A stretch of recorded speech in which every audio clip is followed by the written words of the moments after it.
É Tudo Verdade 2022, 27º Festival Internacional de Documentários. Os melhores documentários do Brasil e do mundo em mostras competitivas e programas especiais. Gratuito de 31 de março a 10 de abril. Em salas de São Paulo e Rio de Janeiro. E online para todo o país. Confira a programação em www.etudoverdade.com.br. Oi, bem-vindas e bem-vindos a essa que é a terceira mesa da 19ª Conferência Internacional do Documentário, uma correalização do Itaú Cultural e do É Tudo Verdade. Neste ano, nós estamos discutindo clássicos do patrimônio da história do documentário. Nesse segundo dia, nós vamos estar realizando duas mesas em torno dos 80 anos da viagem para rodar no Brasil, o inacabado It's All True, por Orson Welles. Não deve surpreender ninguém que Myron Meisel, nosso convidado da mesa de hoje, tenha uma extensa e destacada carreira como crítico de cinema antes de seu encontro marcado com um dos mais importantes filmes inacabados de Orson Welles. Meisel escreveu monografias para retrospectivas do MoMA, o Museu de Arte Moderna de Nova York, sobre Blake Edwards, John Cassavetes e Michael Curtiz, e cumpriu também papel essencial em revistas de cinema como Focus e The Film Journal. O primeiro filme dele como produtor, ainda nos anos 70, foi um retrato do cineasta Nicholas Ray, I Am a Stranger Here Myself. E ele produziu ainda, em 1992, The Chaplin Puzzle, sobre o início da carreira cinematográfica do criador de Carlitos. Ao lado de seu colega de crítica, Bill Cron, e de Richard Wilson, o braço direito de Welles, durante as filmagens de It's All True, assim como também de tantas outras, como A Dama de Xangai, Meisel co-dirigiu, co-escreveu e co-produziu, em 1993, It's All True, based on an unfinished film by Orson Welles, pioneiramente tornando visível a primeira visão global do que Catherine Benamou, também colaboradora no filme, definiu como a Odisseia Pan-Americana de Orson Welles no título de seu livro seminal sobre It's All True, que é esse aqui.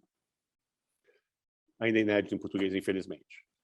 Nos 80 anos da jornada brasileira de Welles, é um privilégio receber Meisel na conferência para relembrar a realização de seu premiado documentário, já exibido nessa semana pelo festival, que o celebra em seu próprio título. So, it is an honor to welcome Myron Meisel to our International Documentary Conference to discuss a bit the two shootings. One, 80 years ago, It's So True by Orson Welles here. The other, almost 30 years ago, when Myron, with Bill Cron and Dick Wilson, co-directs a film about that trip. That's called It's So True, a film based on It's So True, based on an unfinished film by Orson Welles. Myron, thank you so much for being here with us. It's a pity it is still a virtual conference. We are doing that for the third year, due to the pandemic. We have to keep this online, but it's a pleasure to see you again. The same for me. You know, it's very important to always use the subtitle of this particular film because it is not really Orson Welles' It's All True. It is, in that sense, and Orson might appreciate this, an imposter film. It is based upon his film, but we understood very early that the worst thing we could possibly try to do would be to imitate it. We could not make the film that he would have made. So the question was to make a film out of what he shot and make it as true to his vision as we could without endeavoring to imitate his vision. And the reason we went to Brazil is we felt we needed to shoot more footage in order to more fully convey the message that Orson Welles wished to communicate back in 1942. And what this was going to be one of my last questions, but will be the second of the first. What message was that? Well, that's a very complex question, which has because like Harry Lime, Orson Welles in Brazil was impersonating many roles. His primary purpose, and the reason he was sent there, was a mission that was political in nature. This is very ill understood in this country because the role of South America in World War II is very poorly misunderstood by your neighbors to the north. This was a project commissioned by the State Department, by Undersecretary of State Nelson Rockefeller. And the purpose was part of an overall diplomatic effort to ensure that Brazil entered the conflict as an ally of the United States and its allies, rather than remain neutral, and also at the same time to persuade Argentina not to ally with the Axis, but to remain neutral. And this was very, very critical to the relatively early victory, primarily by the British fleet, in winning the War of the Seas in the Atlantic relatively early on.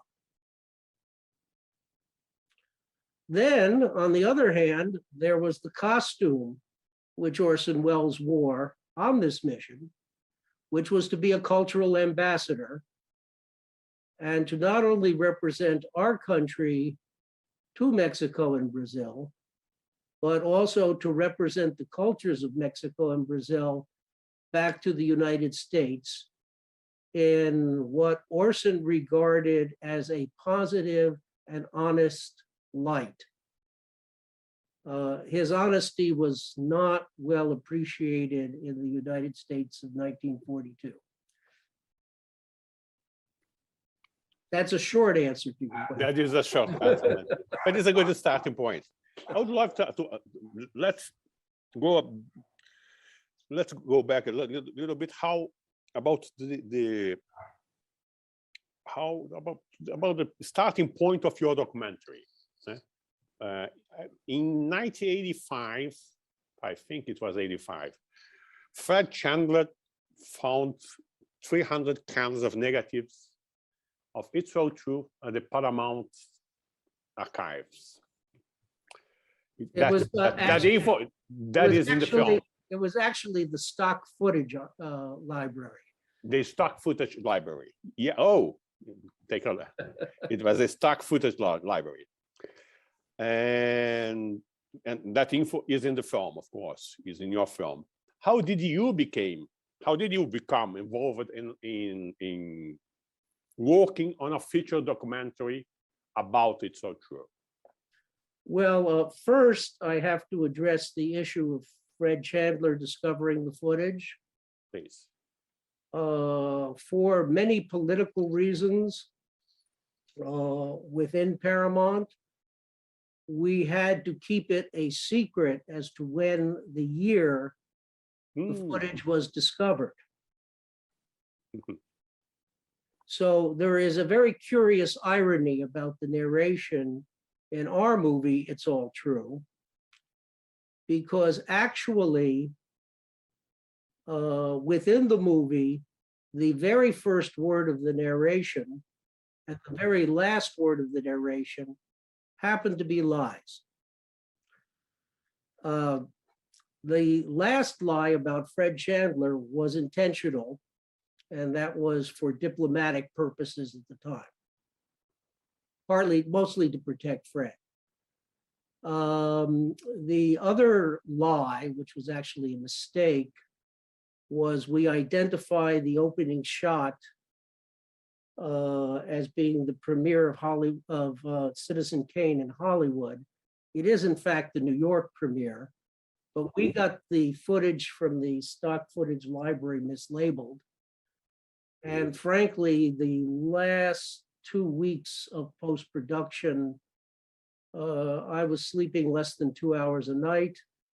And we were tired and harried and careless, and I did not catch that mistake of the label, for which we were roasted very hard in New York for what was to them a very obvious mistake, and I could only plead human frailty for it. But I suppose we can reveal the date Fred Chandler discovered it now, and I can admit to the first and last words being inaccurate in the narration. So let me get back to your question. But you didn't reveal the date. It was not 985. When was it? I no longer recall, but it was earlier. Earlier than that. It was important not to let people know that he had found it earlier at the time. I unfortunately forget the details. But that's okay. But how did you become involved in the film? Well, let me start with the history of the project. Originally, when the footage was discovered, Orson was still alive. Orson was approached about undertaking the finishing of the film, which he flatly refused to do, saying the film was cursed. And later on, he elaborated slightly by saying that he felt after the release of Black Orpheus that had accomplished many of the things concerning Samba he had wished to attempt in his own film. And he felt that after Black Orpheus, it was no longer as fresh or important to do so. That's very interesting. Nevertheless, Richard Wilson was determined to see this through. And it was Dick Wilson who initiated the project and shepherded it for many years. The footage that Dick directed in the film are essentially most of the English language interviews. Those were all directed by Richard in the 80s and were used to create a promotional film, which I believe ran about 18 minutes. And that was meant to try to stir up interest of financial people to back the project. It did not help. Subsequent to that, Bill Crone, who was an old friend of mine, I should mention that Bill has an extraordinary talent for maintaining friendships. Bill invited me over and said, would you like to look at Orson's footage from It's All True? And I said, can I jump in my car and drive right over? And so they put on about an hour's worth on a VHS tape of the footage that was being that was then in the custody of the UCLA Film Archive, on whose board I presently sit. And so I watched it, and the first thing I said to Bill before I watched it is, all the histories so far talk about how Orson's footage was incoherent and could not be cut together. And so Bill says, well, tell me what you think, watch. So I'm watching, and first of all, it's beautiful footage. The shots are marvelous and lovely. But I'm also looking at it, and as a filmmaker, I am startled, puzzled, and then furious because it is transparently obvious to me that not only does this cut together, but there are a number of possible ways of coherently cutting it together, and that it was an absolute canard and falsehood attributed to Wells that this was incompetent, unusable footage. I could see how this fit together. In fact, I could see alternate ways. There were choices, and they all worked. This got me very jazzed up. And so Bill asked me to come on to the project and see what I could do to get it made.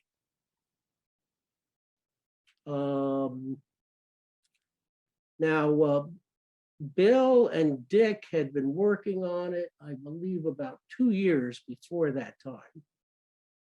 So I came on, and it took us another 7 to get the picture done. So I have had my own obsession with this project. But I am pleased to say, I hope accurately, that I've learned to let go of the obsession. Because when Oya and Gary Graver asked me to try to do the same thing with Other Side of the Wind, I answered, I've given 7 years of my life to Orson Welles. I want some of it for myself. Good. And but it's great that you, as a Brazilian, I can tell you, it's great that you did it. Focusing It's So True. You told us that when you came aboard, Dick Wilson and Bill had been working for around 2 years on the project.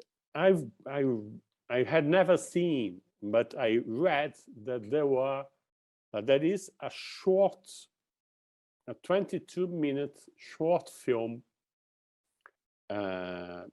directed by Dick Wilson and Fred Chandler called It's So True, 4 Men on a Raft. That would be just about the Jangadeiros episodes. Well, did you remember? Do you remember having seen this short film? Of course. It was the first thing I watched after the raw footage. And, great. But there's a misunderstanding about that. That was never intended to be a film unto itself. It was essentially what we call in Hollywood a sizzle reel, which was intended as a promotional trailer to attract financial interest. There was no, Dick would have been mortified for somebody to consider that a completed film in itself. It was essentially an extended trailer. Right. Do you remember? It's interesting that it's an American-French co-production, and there are some. I mean, to be accurate, although we were Americans making the movie, the money was entirely French. Entirely, that was what I was going to ask you, because it's we have the ministry, we have Canal Plus, we have the film. It was a French production of an American for 3 American directors. Bill Crow was important to get that money, to get the French on board. Yes, he found them. No, Bill was the one who found them. We all had to sell them.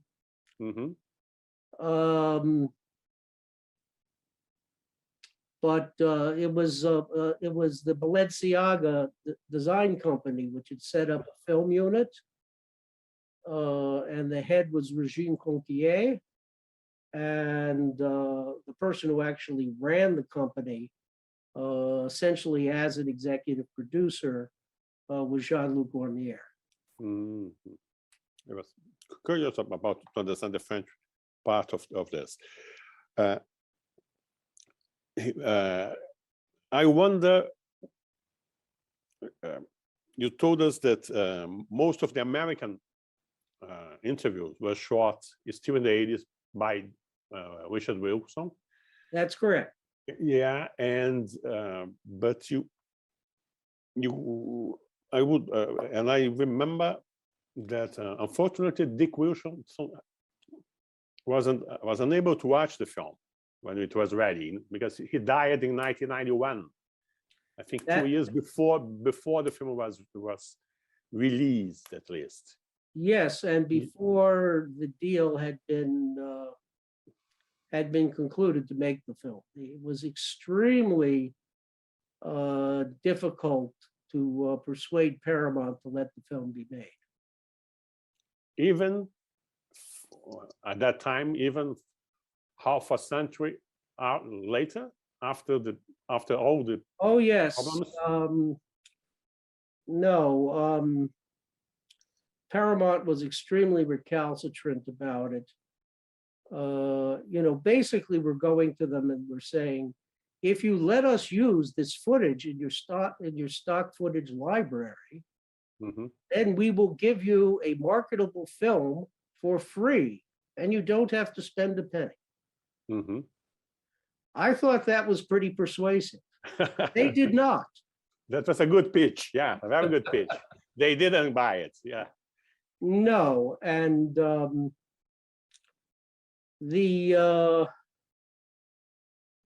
I had some supporters within Paramount, but unfortunately, executives leave companies. And every time I enlisted an important ally who could help make it happen, they ended up in a job somewhere else. And as is customary, and I've learned this in many projects in dealing with the studios, it is the business affairs lawyers who throw up all the barriers, obstacles, and difficulties.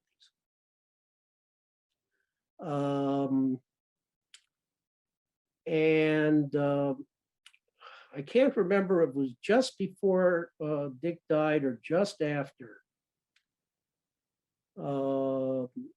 But Stanley Jaffe was in charge of the studio.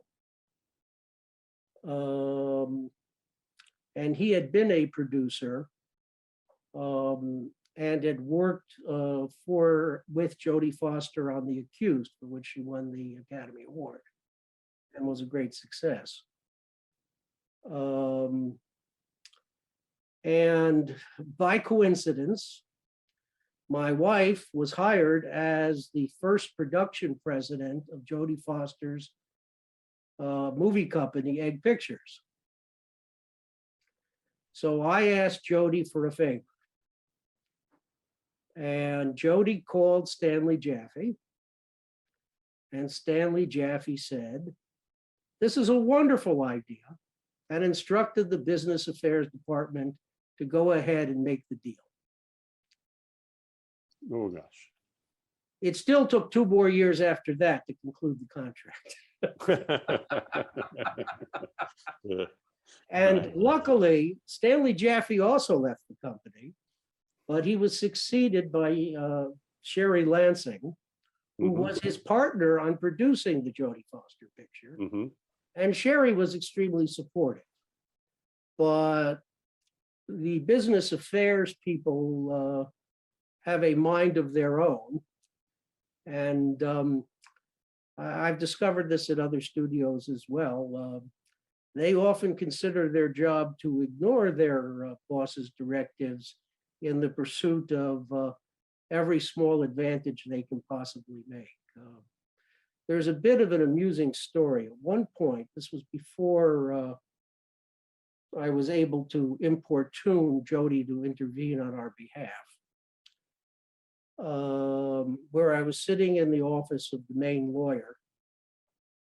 And he looked at me and said, look, there's no point in persisting in this.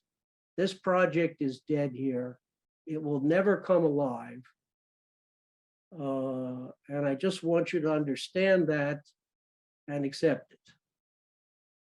And then he paused and he looked at me and he says, but something is telling me I haven't seen the last of you.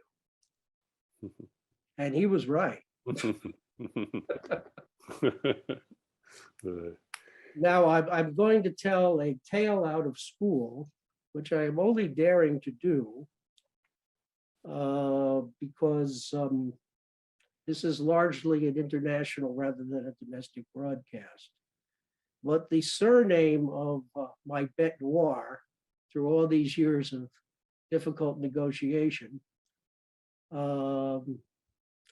happened to be named Madoff.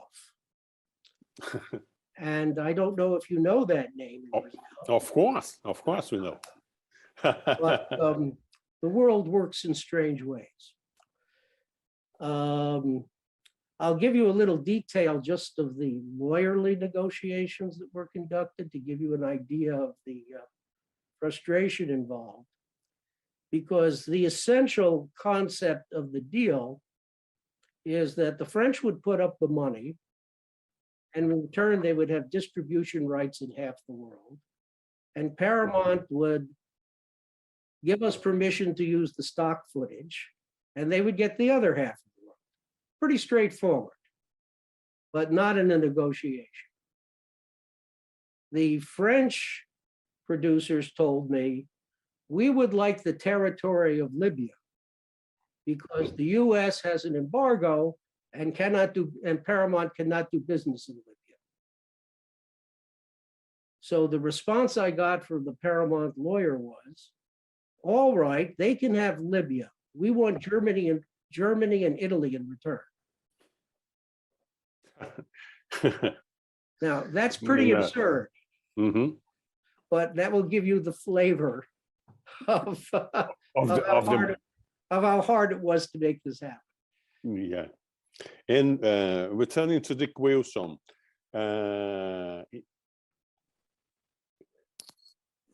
how much of the, I'm thinking that it's obvious that first of all, he was a witness. He was there with Wells. Second, he was very close to the project of making a film, making visible the footage of Wells. But unfortunately, he died before the film. Yes, and incidentally, an extraordinarily talented filmmaker in his own right. Yeah. In fact, one of the difficulties is Orson refused to acknowledge Dick for many, many years for two reasons. One, Dick and his wife Betty were starting a family, and so they declined to go into exile with Orson to make Othello. And secondly, Dick, having a successful career in the studio system, evoked an enormous amount of jealousy on Orson's part. No, that's interesting to know. But Dick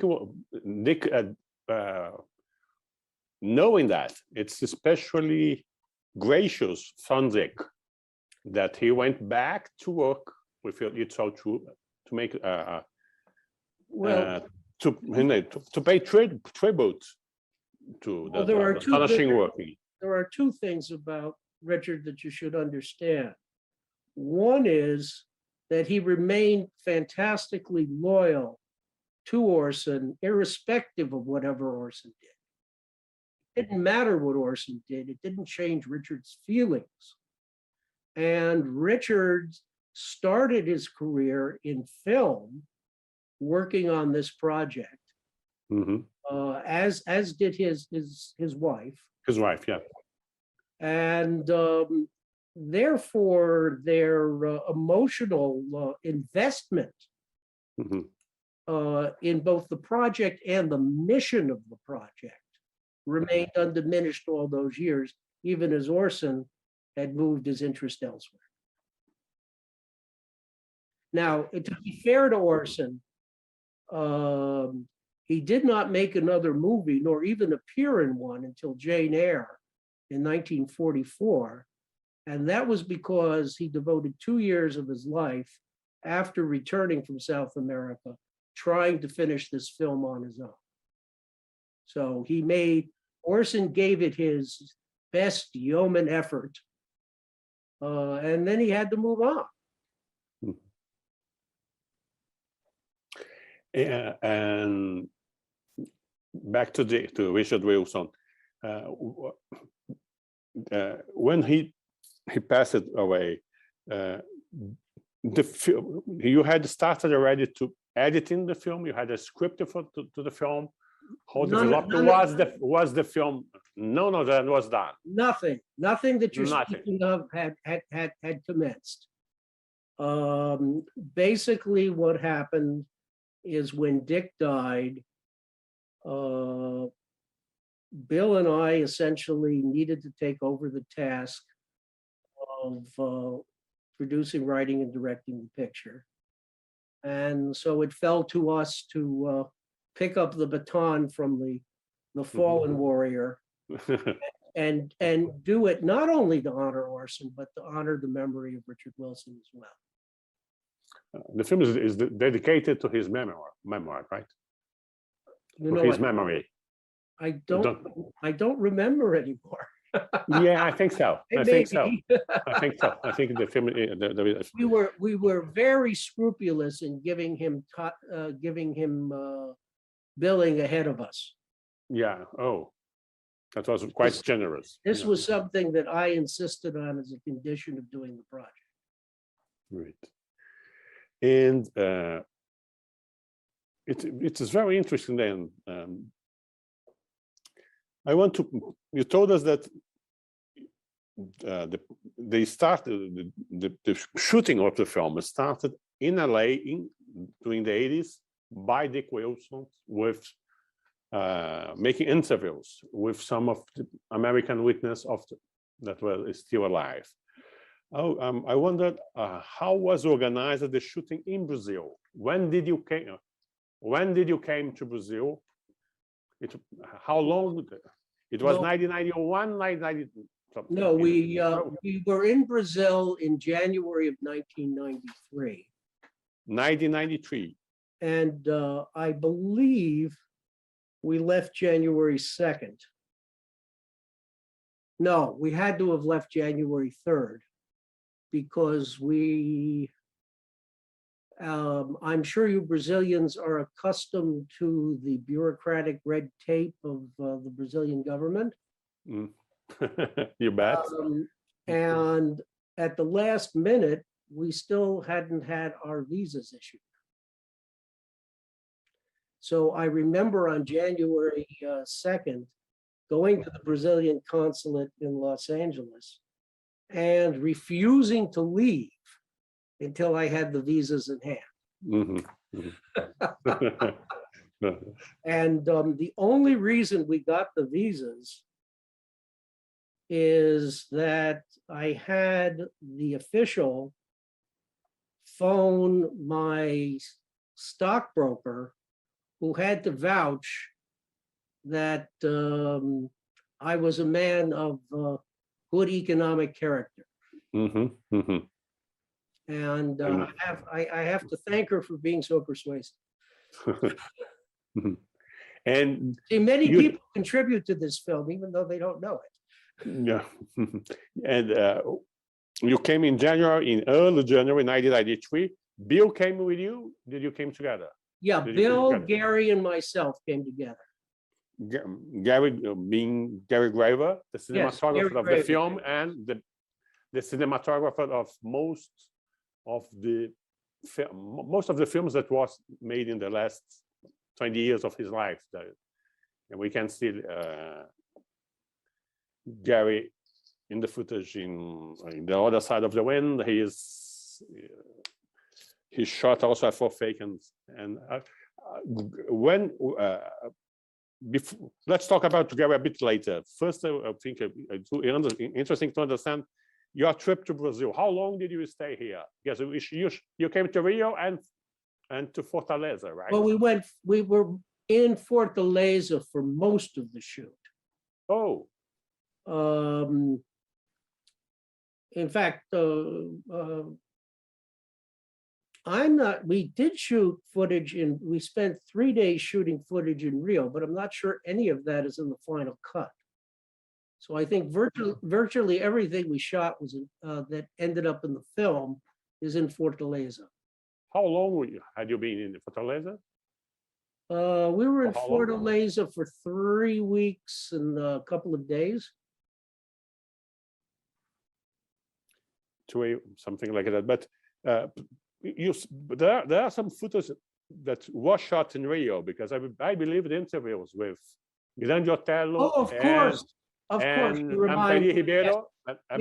Yes, that was that all was shot- done in the Opera House. Yes, that was in Rio. I made a mistake of memory. It Of was course, shot that was done in Rio. no Teatro Municipal, yes? Yes. And that was shot And in Rio. I have to thank Jean-Luc for getting us the location. Mhm. He Uh, came up with the idea of shooting it at the Teatro Municipal. Jean-Luc. No. No. Jean-Luc didn't come up with ideas, but he did make ideas happen. Happened, right? Yes. He's a yeah, like a good producer. It makes it turns it possible. An idea make possible. And you shot with Grande Otelo and Peri Ribeiro and Rio, and with Francisca Moreira da Silva, the young bride in Jangadeiros. You shot her in Fortaleza. We shot a lot of other people in the Teatro of Municipal course. as well. As well, yeah. No, I'm trying to remember the names. We shot with, oh dear, this is a problem at my age where you reach for the name and it runs away from you instead of towards you. Yeah, no problem. Perry Rivero's father's name was Edivelto Martins. Martins. Well, we talked to Martin's granddaughter. Mhm. It was quite wonderful, and we actually staged some dance sequences and a lot of interesting material, but it did not fit into the compact running time we had to end up with. And very helpful was Carlos, the singer. Very popular singer. Carlos Lira? Yes, his wife was on set. Yeah. She was extremely. Kate Lira. Kate, yes, Lira, Kate. Yes, she made a very big difference in making the day shoot go well. Oh, great to know. And both Bill and you conducted the interviews, or just you? Or you were together doing the Well, well, I'll pull back the curtain and tell you who did what. Yeah, great. All right. All the shots were set up by me. Mm-hmm. So the camera work, the setups, that was all me. The interviews were conducted by Bill with the obvious essential participation of Catherine Benham.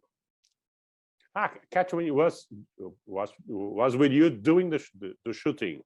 Oh, absolutely, and indispensable, because we had a serious logistical difficulty in that no one understood the Jangadeiros language except Catherine on the crew. Oh.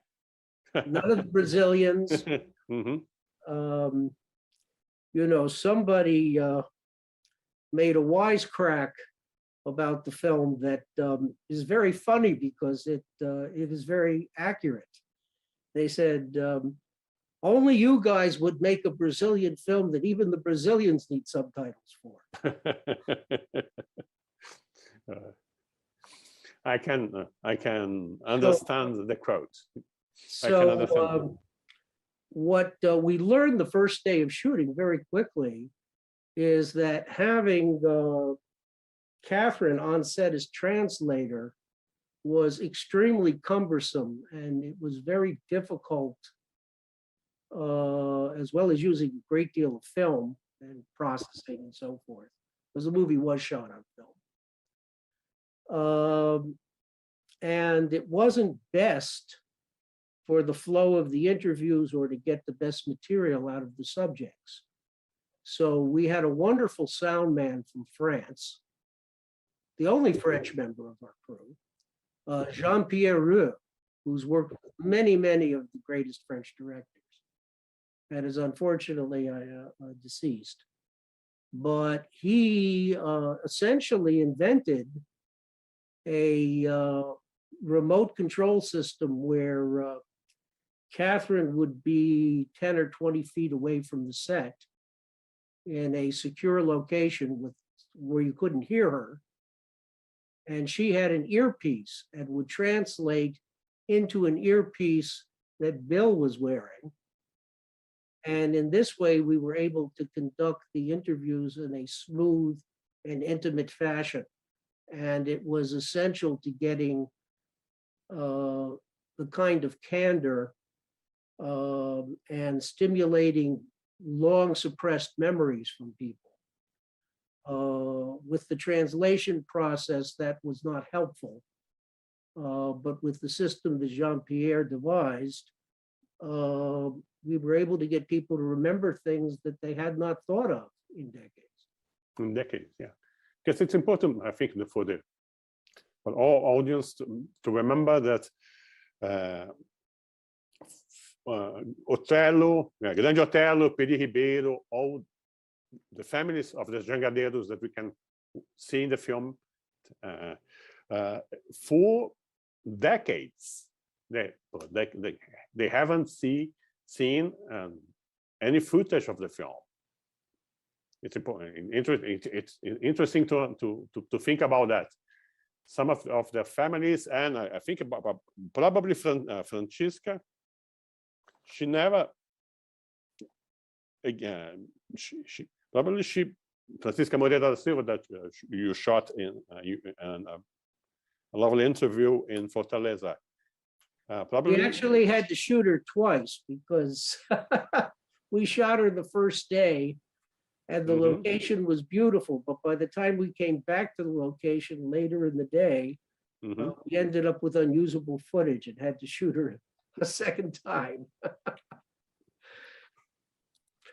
But when I was thinking that probably she had never seen herself in a film, because probably I don't think any of them had. Yeah. Now I'm going to address some issues about documentary filmmaking as they came up in the course of this shoot, and I think it will contradict some of the myths people believe about how documentaries are made.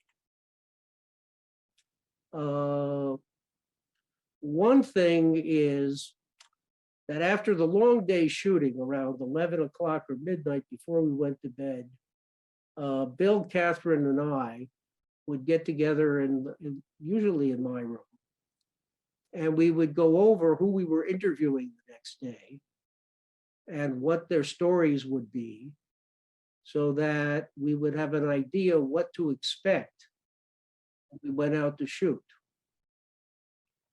And then we would go out the next day, and at the end of the day's shoot, every story was completely different than what we had expected. This happened every single day. So not once, for all our preparation, did any of the stories match what we got on film.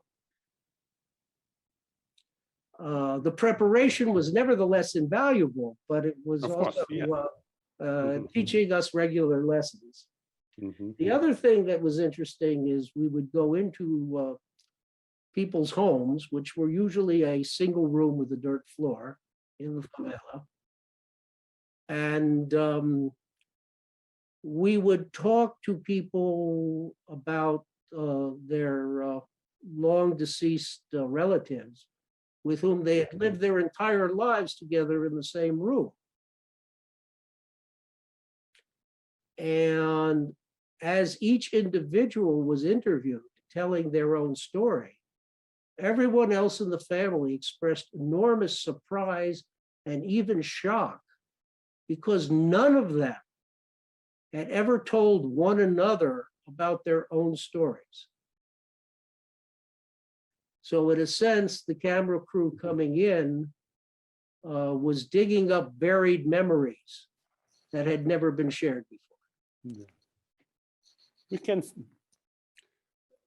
watching the film, we have this impression that almost everybody there, that they are, you know, revisiting a part of their story or their family story, his story,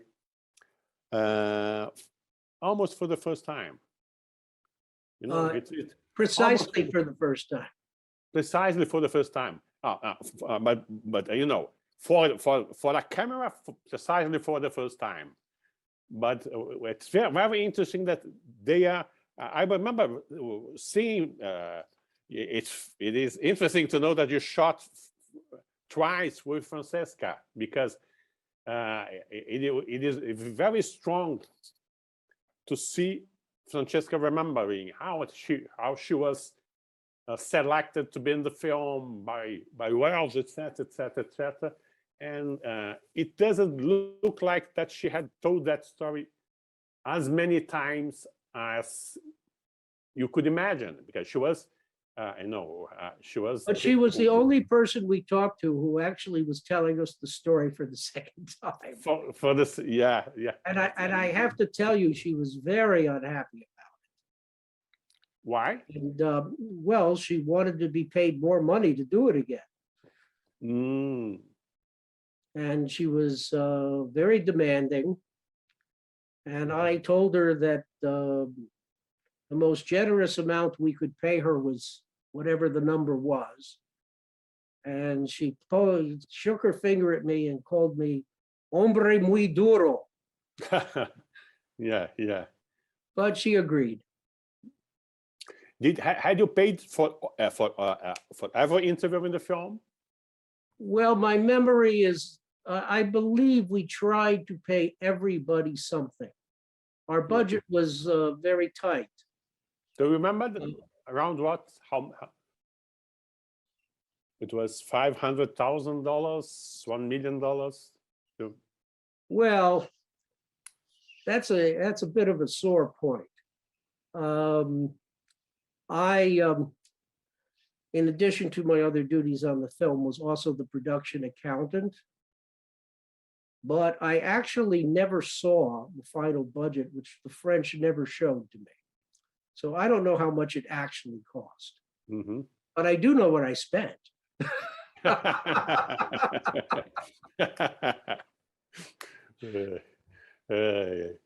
And I'm not going to ask you how much did you spend or any estimative. I mean, to be frank, you know, it was terribly complicated because the French were not reliable in their cash flow. So we would have interruptions in post-production where I would have to explain to the crew that the money hadn't arrived and I couldn't pay them for that week. But I think between my blunt candor and not bullshitting them, and their own sense of devotion and loyalty to the project, you know, nobody left. We all kept working, and the money came. I mean, the French were ultimately reliable, but with many, many bumpy parts. And I was always explaining to them that whenever they were late with the money, everything would end up costing more. More, of course. Well, you say, of course, but they did not.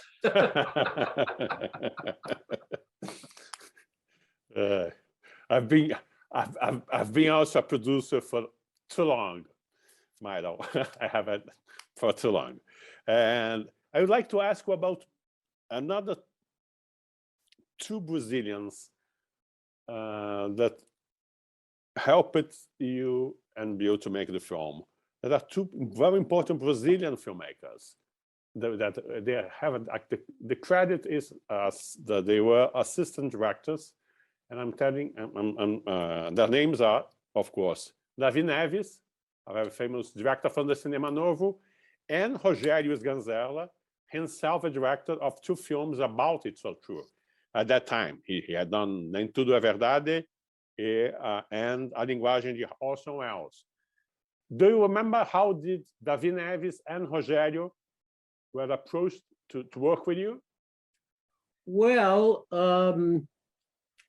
I think that was largely through Bill and Catherine. Mm-hmm. But I have to say that especially Rogério was an extraordinarily generous friend to the production. And we became very close during the shooting, and you couldn't ask for a more supportive individual. You knew that if you ever needed help from him, he would always be there. Now, frankly, I don't remember them getting credits as assistant directors because they did not assist in the direction. David Neves was essentially the unit production manager, and Rogério was simply a wonderful and indispensable friend who did many, many things. But neither of them were assistant directors of it. Yeah, that's my curiosity came from that, because in the end credits that I saw last night, there they are, assistant directors Davi Neves and Rogério Sganzella, and I was a bit surprised because okay, I am frankly surprised, but I have nothing but goodwill towards them, so I'm not complaining. Great, and. I should mention that David Neves's father, mm-hmm. Who was in the diplomatic corps for Brazil, mm-hmm. was an exceptional supporter of the production, which is how David came onto it. Great. And we were often, I believe he was stationed in Hong Kong at the time. And I would make many calls to Hong Kong to talk to him before we went to Brazil. Before you came to Brazil. Mm-hmm. Yes, and his connections and cooperation were very, very important. Mm-hmm. It's necessary to understand that I walked into this project knowing very little. I knew some Brazilian history, mm-hmm. but I did not know much about Brazil. So I was learning every day. I had a very open mind, but it was easy mm-hmm. to be open when it was so empty. Mm-hmm. And did Rogério Sganzella, did he accompany, he was with you in the set, with you and Bill and Gary doing the interviews, or he was? No. To the best of my recollection, Rogério was not in Fortaleza. Rogério was with us in Rio. But in Rio, when you shot with Guilherme Otelo and Pedro Ribeiro? Oh, he was there. Yes, definitely. He was there. Yeah. Oh, absolutely. Yeah, and he was even driving us around. I remember riding in the back of Rogério's car with Grande Otelo sitting on my lap in the back. And it was very interesting to feel his body because he's very light. It was not heavy at all. Yeah. That was. But it was actually a sort of intimacy that I value remembering. Mm-hmm. And I remember Guilherme Otelo. Guilherme Otelo always. You were a witness of that. Guilherme Otelo was always very, very kind when he was talking about Orson Welles. In the interviews of the films, I met Guilherme Otelo. I had the pleasure of meeting him a couple of times. One of them, I think he went to present with you a screening of the film. I don't know if he were with you abroad, but he went to France for the screening of this of It's So True, and he was very kind. Yeah, I'm glad to hear that. I didn't know it. yeah. He was a special guest in a film festival. It was the last time I met him, because as you know, he died a little not so long after the premiere of the film. But I remember him in the film, and I remember him telling me he had seen your film, and he was very glad to see that. Oh, finally they are telling the story of how Orson loved Brazil. Well, I cannot tell you how much it warms my heart to hear that that is so. That pleases me enormously, and I didn't know that. No. I'm telling you many things that I have never spoken of before today, by the way. Thank you so much for that. I hope you keep doing it. Well, I'm banking on the passage of time, making everything all right. Grande Otelo was extremely suspicious of our project and at first refused to participate. And he had his reasons. I think he felt he had heard this so many times before. Why should he believe anyone? And so we went to his house and we sat together in his kitchen. And then I discovered that he spoke Spanish. And I speak enough Spanish. So we decided, it turned out our common language was Spanish.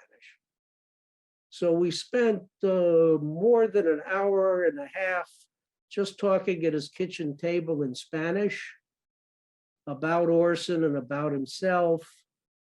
And at the end of it, we had won his trust, and he was happy to participate. But it took a great deal of romancing and a personal connection in order to engage him. Yes. Yeah, I can understand. But once he was in, he was a complete professional. Yeah, no, yeah. And Perry Rivero could not have been more, he was ready to do anything at any time. And you could ask him to do anything and he would just do it. He was just a complete pro. Right. He was a great guy and a great singer. Very, very sweet man. Yeah, it's a pity we lost him so early. And I would like to ask you about the engagement of Gary Graver in your crew, because it's amazing that you got Graver. That was there was no way we wouldn't have him. No, I'd known Gary for years before then. He was a friend, and he was never asked to join the project. He just called me on the phone and say, "When do you need me? I'm there." Gary was like that. I made an interview with him here 25 years ago. You never needed to ask Gary anything. He would volunteer before you asked. Do you remember if he told you anything about the memories that Orson had of the shooting in Brazil?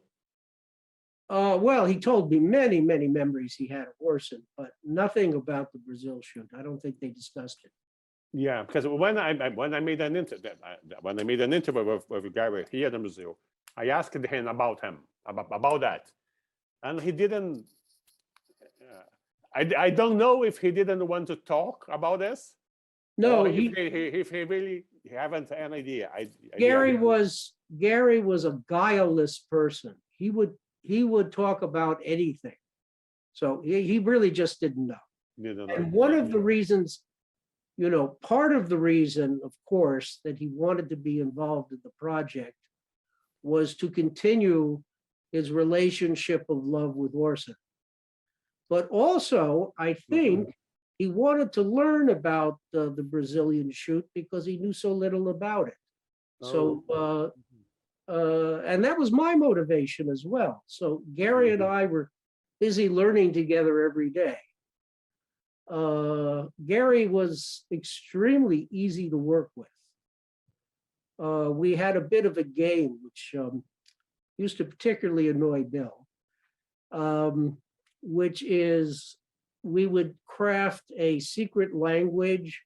Where we would use lyrics from rock songs from the Doors or the Clash and use them to refer to f-stops or lenses or various things about the camera.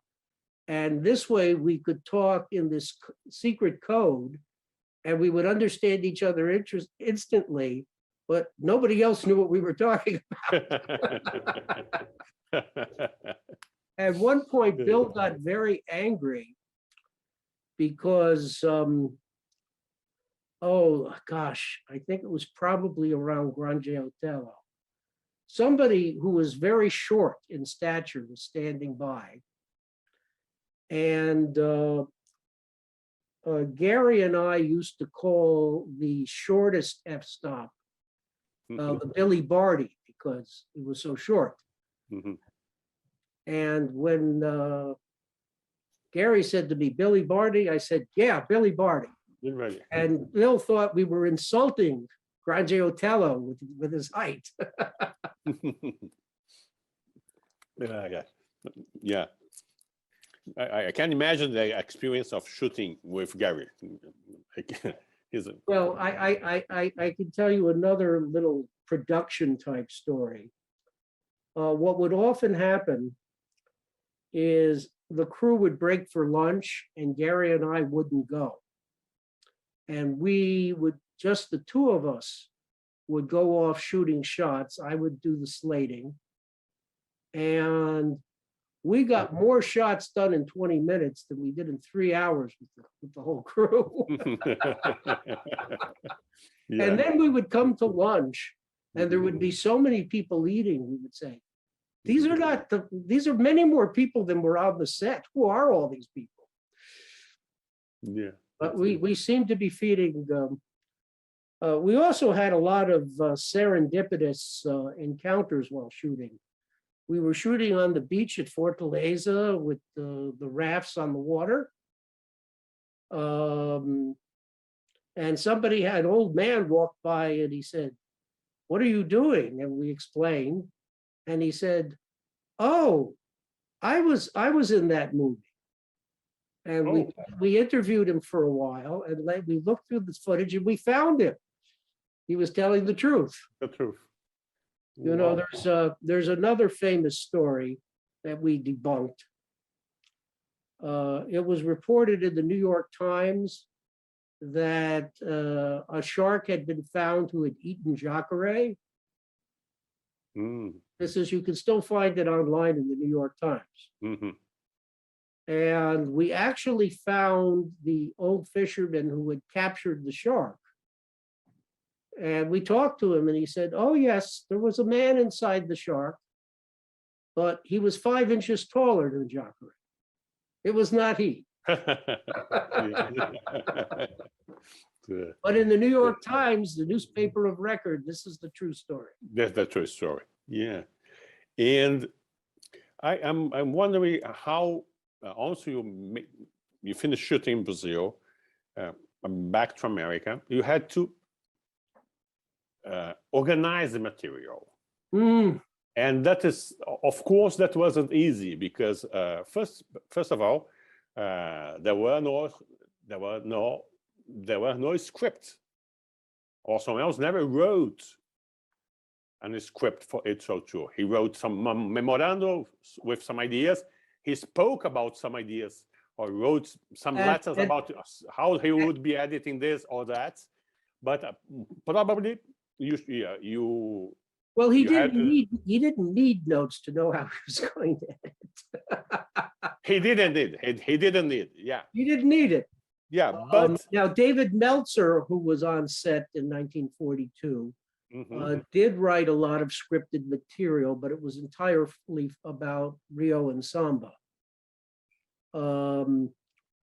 And there was, but only fragments of that survived. And not enough of the carnival footage survived to even try to match those fragments. It was just not usable. But I will tell you an interesting post-production fact.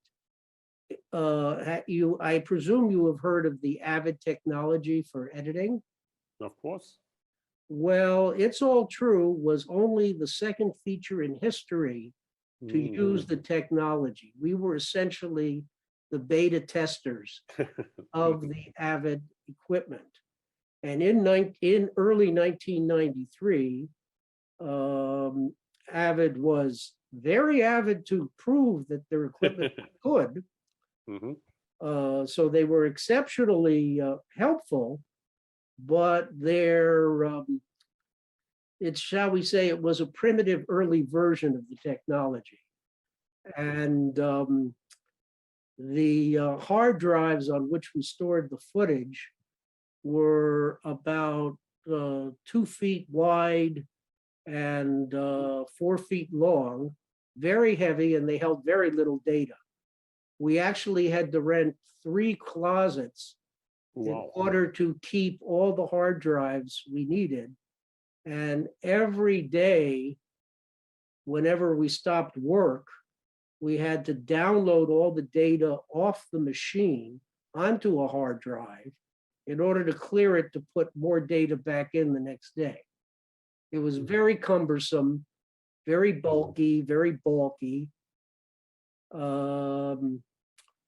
but the project would have been impossible without it. Without that. Because the footage that we used in the film and which we intercut included 35 nitrate, 35 safety, Super 16, 16 millimeter, and high 8. And then, of course, there was also the Technicolor issues. Of course. So without even this primitive nonlinear system for editing the project, if that technology had not been there, it would have taken us many years of laborious manual labor to accomplish the same result on a Steenbeck. The editor was Ed Marks, right? Yes, very much so. Very much so. I think this was the very first film that he edited. Well, there's a story behind that too. The original editor on the project was Monty Hellman. And Monty was the one who looked at the footage in the lab and told us our first day of shooting was unusable in that location, which is how we knew we had to reshoot. But the problem we had with Monty is Monty worked for 4 days assembling the footage and said, "Here it is, it's done." And we said, "Monty, that's amazing. You did that in 4 days. What a terrific cut. The problem is, this is not the film we want to make. It requires more effort." And Monty says, "But you don't understand. I'm in love." And he had fallen in love with a French woman, who, as it turned out, he later married and stayed married to for the rest of his life.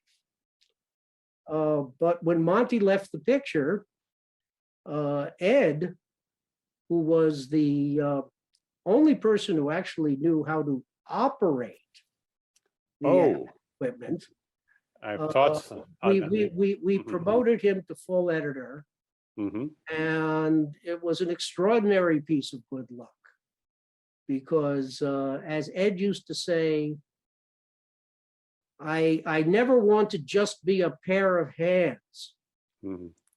I want to be a cutter. And Ed had magnificent instincts, terrific ideas. was absolutely dedicated. Unlike most editors, he could be a bit of a diva, which is very uncommon. But it was worth it because the same temperament that he occasionally exhibited was also the temperament that gave him such great talent. To the degree that the picture is an artistic success, you have to give Ed Marks equal credit with the rest of us. I was wondering if, because in fact we have the film. You can divide the film in two parts. The first part would be a documentary about It's So True, and the second part is mostly devoted to screening what was possible to the reconstitution possible, the dramatic reconstitution possible of Jangadeiros, right? Yes. We have, hopefully we have 45 minutes of a documentary and 45 minutes of this. And what I was trying to think is, we had before that 22-minute version of Jangadeiros made by Fred and Dick. Mostly Dick. Mostly Dick. Yes. Now Dick is missing. He's not in the picture anymore. And what I want to ask you is, in our minds, he was always in the picture, but he was always in the picture, but he's not physically present. Yeah, yeah. But Ed Marks, he was the guy who recut that part of Jangadeiros and made it. No, it wasn't like that at all. No, we made no reference to the short in any way. Yeah. None of the cutting in the feature bears any relationship to the other promotional film. Yeah, but who edited that part? It was Dick Wilson. The 45-minute sequence. Well, no, Dick because he was no longer with us, had nothing to do with the editing.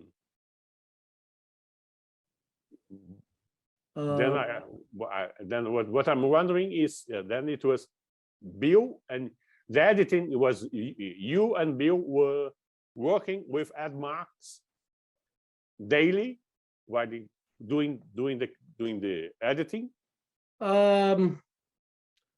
Well, it would be more accurate to say that Ed Marks and we were essentially always in the room together. Sometimes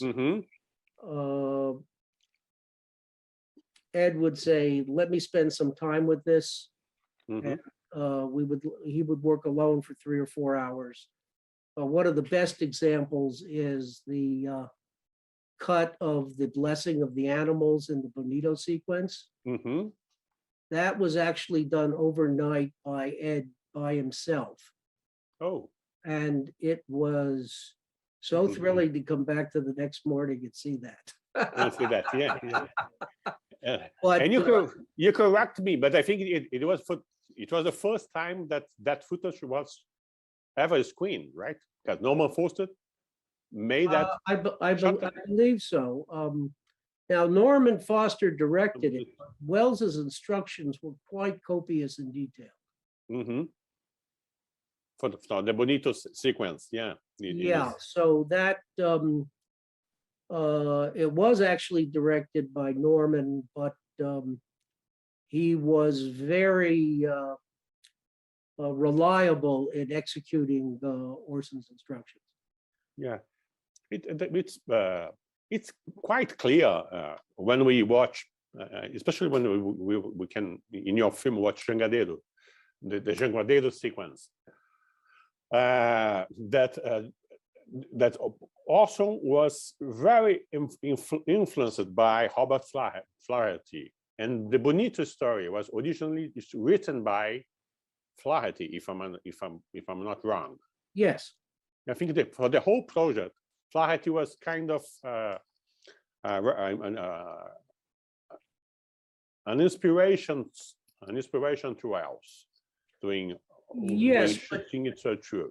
Yeah. you're correct, but I believe you could also overemphasize that. Personally, having lived with the footage as much as I have, Mm-hmm.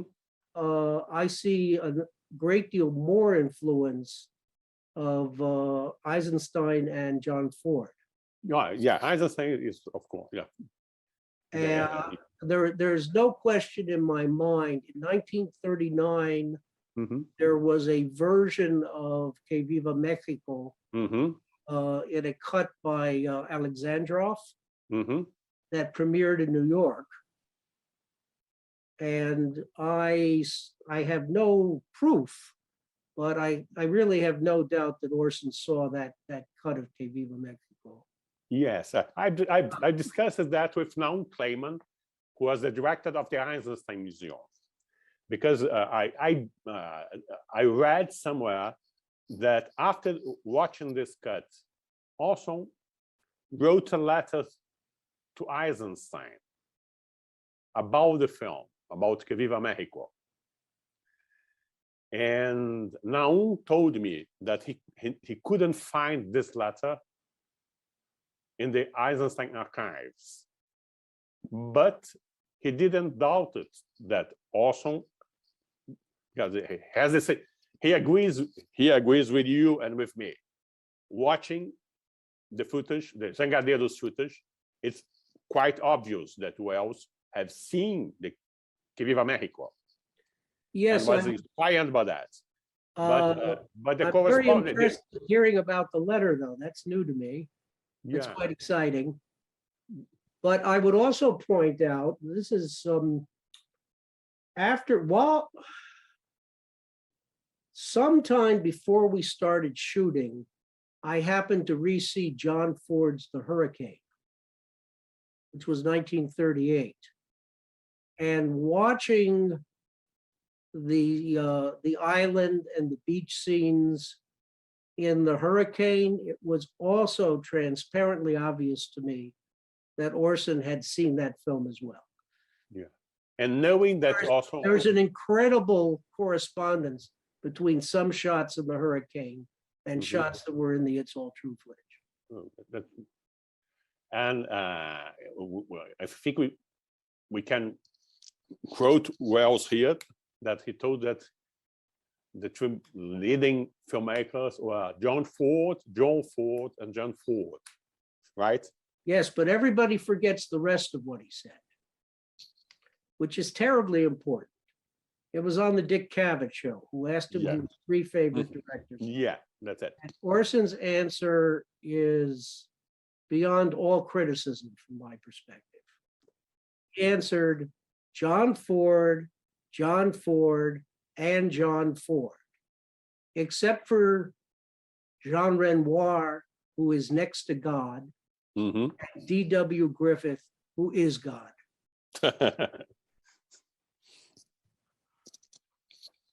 That's marvelous.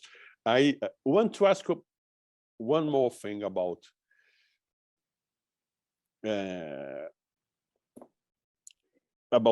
the importance of the films for Wells. Because let's briefly stay in Brazil to finish shooting It's All True against the will of Arcaro,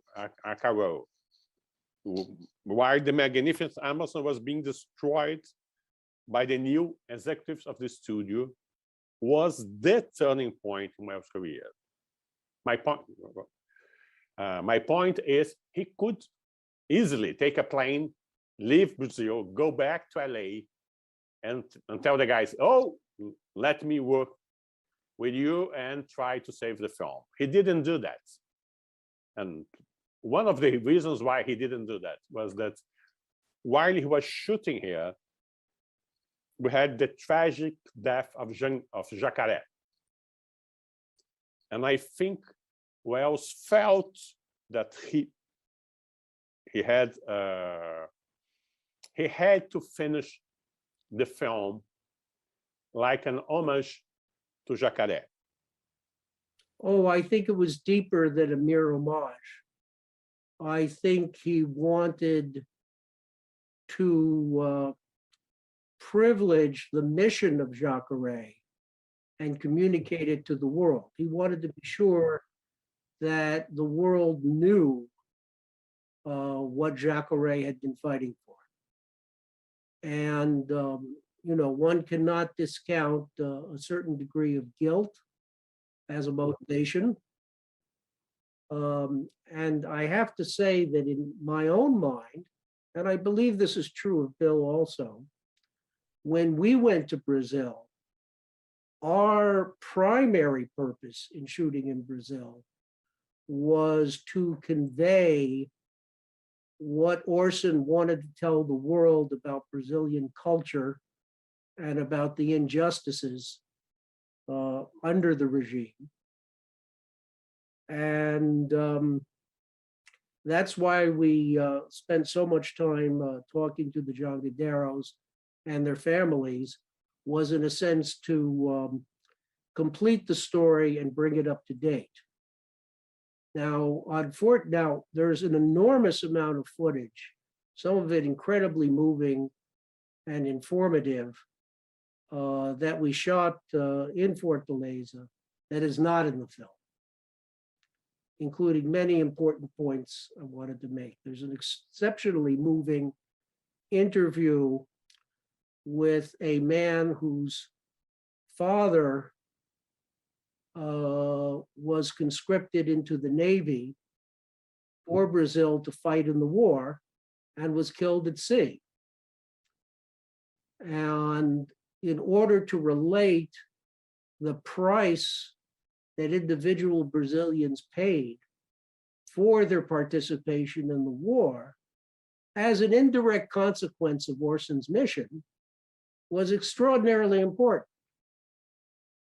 Another thing that was in nearly the end of the cut that I found terrifically important was how much, at least in 1993, the branding of the Jangada and its use to sell products and as emblems and as symbols was so widespread for commercial purposes, while at the same time, the Jangadeiros' welfare and their culture was being allowed to die out.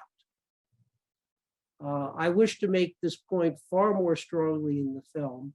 We had the footage to do it, but between deadlines and opposition from the French who say, who cares about the poor, it's all the same.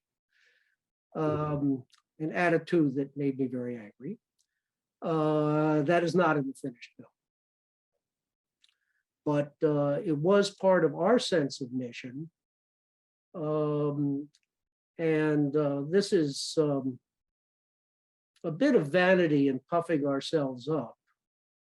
But we like to think that we were carrying on the good work regarding Brazil that Orson wished to do. And to the extent that we failed, we were being cursed in the same way and the same reason that he had been. You didn't fail. You didn't fail. All right. Well, you didn't fail. If we succeeded in conveying that, that would satisfy me that we did what we should have. To the extent we achieved that goal, I have my doubts, but that would be the most important thing we could have done with the footage. Now, I just would like to add a fairly obvious point, but it needs to be made, which is the way we cut the Jangadeiro film, Four Men on a Raft, has zero relationship to how Orson Welles would have cut it. It is not in any respect an Orson Welles cut. First of all, Orson wouldn't have spent anywhere near 20 minutes on it. He would have narrated it and he would have moved through it very quickly, and he would have tied it all together, and he wouldn't linger on shots the way we do. His rhythms would have been almost antithetical to what we did, because our purpose was different. We were primarily motivated on showcasing as much of the footage that he shot and putting it on display, in a sense, as a museum exhibit, but in order to expose people to as many shots of Orson's as we possibly could, consistent with making a coherent and entertaining picture. So we linger on things and we stretch things out because we want to show the diversity of shots that Wells composed, while not sacrificing coherence and rhythm. But it is a rhythm that it is virtually contrary to Wells' sensibility. Yeah, I think that's a very important point, Myron, because some of the criticism about the film that I read, and it is really unfair, was that the film, that your film, that the 1993 documentary, was not faithful to the material. That you are not, that Orson Welles would have done it differently. Well, those are two different things. But these are two different things. Yeah, that's the point. You are not trying to do the film that Welles could have done, or would have done. You are doing another film. If we had tried to do that, everyone would have hated it, yeah. including us. Yeah, because it's the same old debate about the Que Viva Mexico, because there's quite a few versions of the Que Viva Mexico. And to be honest with you, I like all of them. They're not the same, but they all not the same. They all have their virtues. Yeah, but none of them is the film that Sergei Eisenstein would have done. Of course not. Of course not. It's impossible to do the It's So True that Orson Welles would have done.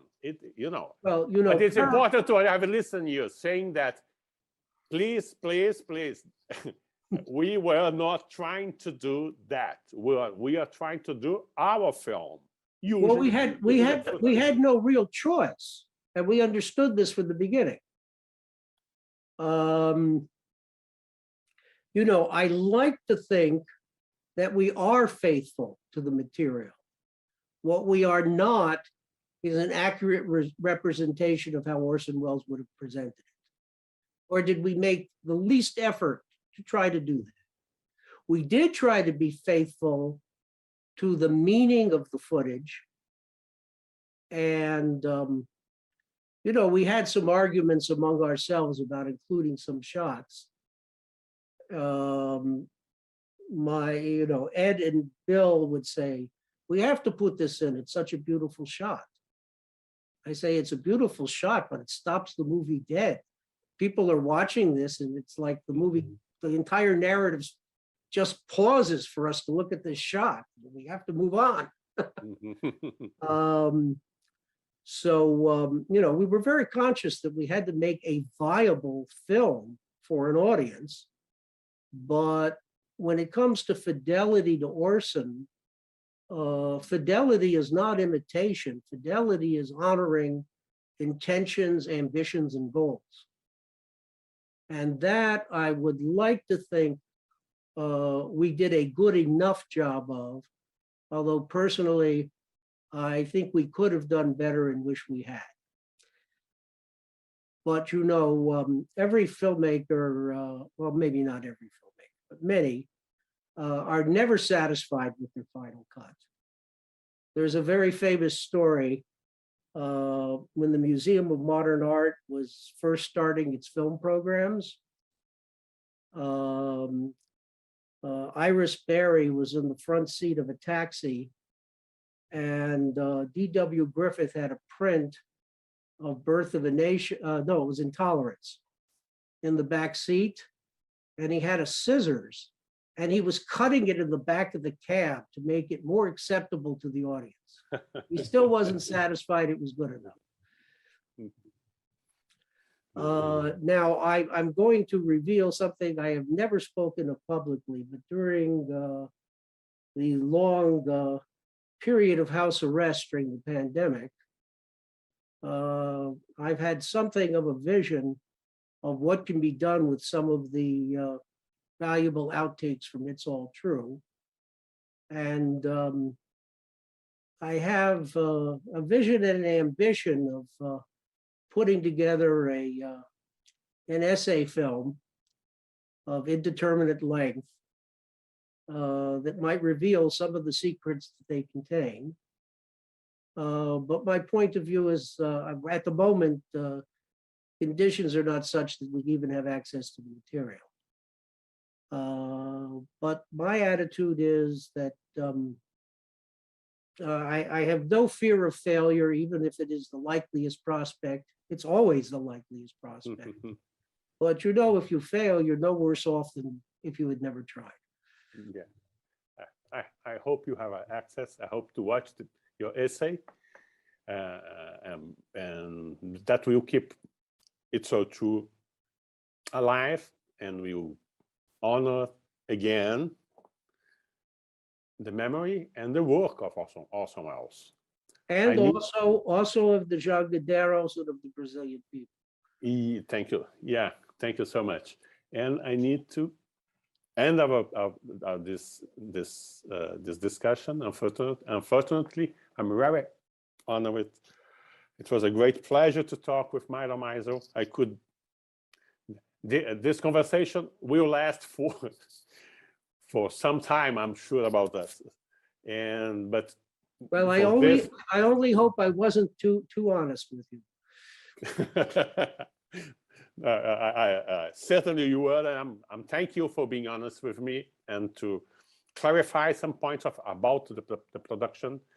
And I thank you so much for taking some time to talk with us.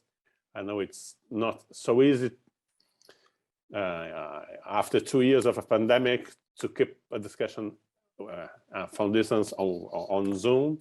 I hope to meet you again in the next time we are going to discuss It's So True, it will be face to face. Thank you so much, Myron. Well, Amir, I like to think of you as ubiquitous, and that wherever I go, you might be. It is not true. I guarantee it is not true. Thank you so much, Milo. There is nothing that Orson Welles relished more than a really good lie. And that's true. That's very true. Thank you so much. Eu agradeço a vocês que nos acompanharam. Essa foi a terceira mesa da Conferência Internacional do Documentário de 2022, a 19ª conferência, que é uma co-realização do É Tudo Verdade com o Itaú Cultural. Muito obrigado. Myron, thank you so much. Muito obrigado a vocês. Até mais. É Tudo Verdade 2022, 27º Festival Internacional de Documentários. Os melhores documentários do Brasil e do mundo em mostras competitivas e programas especiais. Gratuito de 31 de março a 10 de abril. Em salas de São Paulo e Rio de Janeiro. E online para todo o país. Confira a programação em www.etudoverdade.com.br.